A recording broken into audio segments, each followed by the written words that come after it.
Assalamualaikum warahmatullahi wabarakatuh. Kembali lagi dengan kita Chandra Plus Solution bersama dengan saya Chandra, yang biasa dipanggil dengan Bang Chandra ya.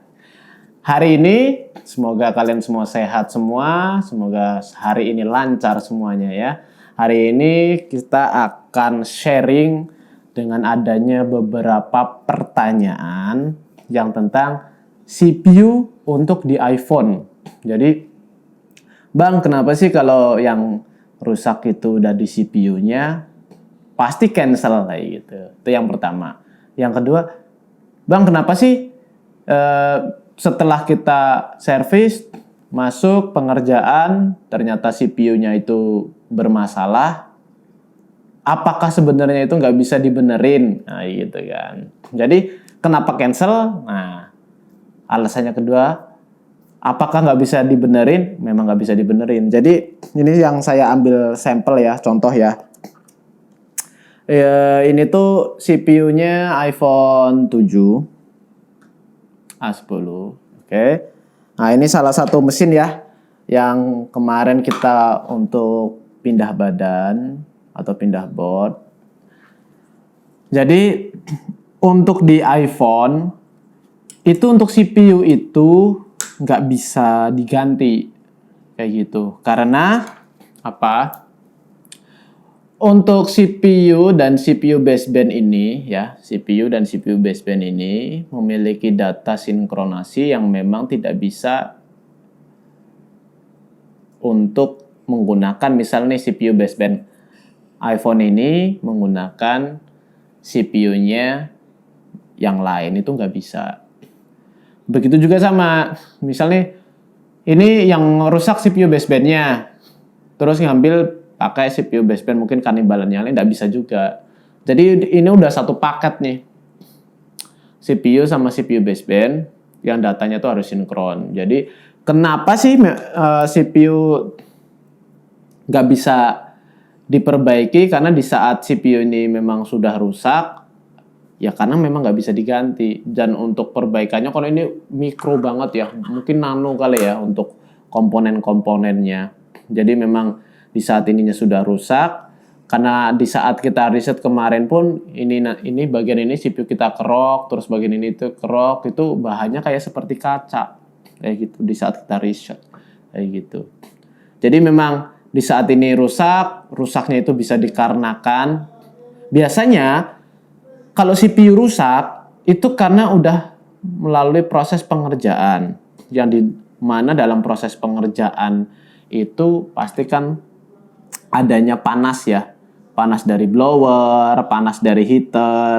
Nah, di mana untuk dalam CPU yang menempel di sini di mesin ini, kan kayak gini nih. Nempel kayak gini ya. Nah, ini kan full lamp.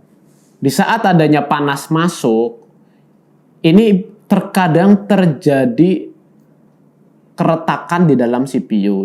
Itu yang salah satunya menjadi kerusakan di CPU. Nah, yang kedua, selain ada keretakan di saat proses pengerjaan device ini dalam CPU, adalah terlalu panas, yang dimana walaupun tidak terjadi keretakan di dalam CPU, tetapi terjadi kerusakan komponen. Nggak ada retak fisik, tapi terjadi kerusakan komponen di dalam CPU. Karena ini tuh dalam setipis ini tuh CPU, tipisnya ini CPU ini sebenarnya tumpukan nih CPU sama RAM jadi satu. Jadi yang tulisan A10 ini RAM. Nah, di bawah RAM ini CPU, jadi tipis banget. Untuk iPhone 6, iPhone 7 itu berbeda karakter CPU-nya. Untuk iPhone 6 itu lebih tebal. iPhone 7 ke atas udah mulai seperti ini. Bawahnya pun beda. Kalau ini itu untuk A10 iPhone 7 ke atas, bawahnya udah mulai warna, mungkin ini warna apa ya gitu ya? Warna kuning mungkin ya gitu ya. Ini warna kuning, bahannya pun beda. Kalau iPhone 6 ke bawah masih backgroundnya masih hijau, bahannya tuh udah beda. Jadi tingkat kerentanan dalam jalur ini, kalian bisa lihat nggak putih-putih itu, yang kaki-kaki CPU tersebut. Nah, itu sangat mudah putus di saat kita melakukan proses pengangkatan CPU. Mungkin kalian bisa lihat ya untuk konten-konten kita beberapa yang kalian bisa cek di sini, ini konten-konten untuk proses pengangkatan CPU. Jadi CPU untuk iPhone itu kakinya sangat mudah lepas. Apalagi yang proses di A10 ke atas itu sangat mudah juga lepas. Nah, bagaimana di saat lepas? Kita akan coba juga untuk mengusahakan untuk repair jalur-jalur yang lepas tersebut. Apabila kerusakannya itu hanya jalur yang lepas dan itu bisa di-repair, kita repair. Tapi apabila yang rusak CPU-nya, retak atau terjadi komponen rusak di dalamnya, ya otomatis nggak bisa kita perbaikin. Karena apa? CPU iPhone nggak bisa diganti. Kenapa nggak bisa diganti? Karena ada data synchronize dari CPU dan CPU baseband kayak gitu. Jadi penjelasan ini saya jelaskan untuk menjawab teman-teman, Bang, kenapa sih kalau CPU-nya udah rusak nggak bisa diperbaiki ya? Nggak bisa diperbaiki karena ada data synchronize yang dimana harus terkoneksi dengan baseband.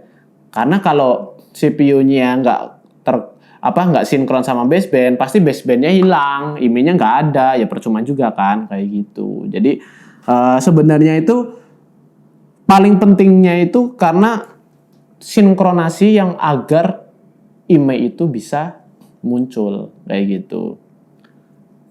Karena ini kecil banget ya, kecil banget sih. Jadi memang kalau MacBook bisa ganti CPU. Bisa.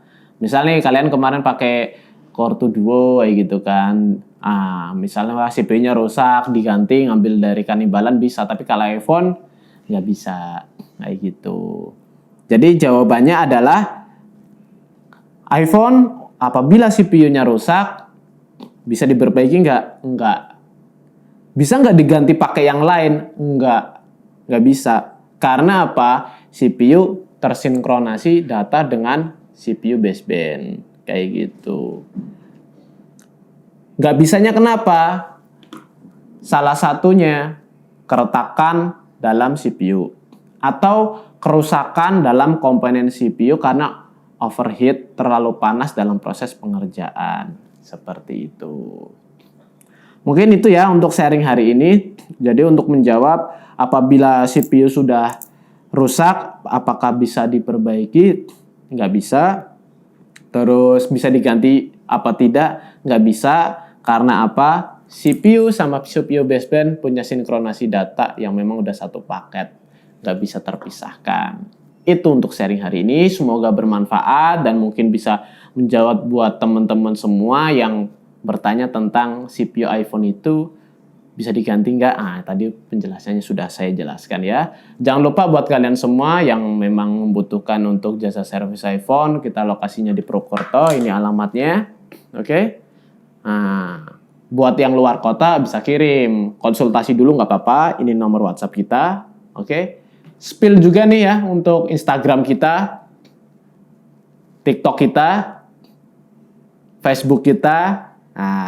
Buat yang di YouTube, yang setia dengan kita, jangan lupa juga untuk subscribe, komen, dan share juga. Oke, thank you ya. Wassalamualaikum warahmatullahi wabarakatuh.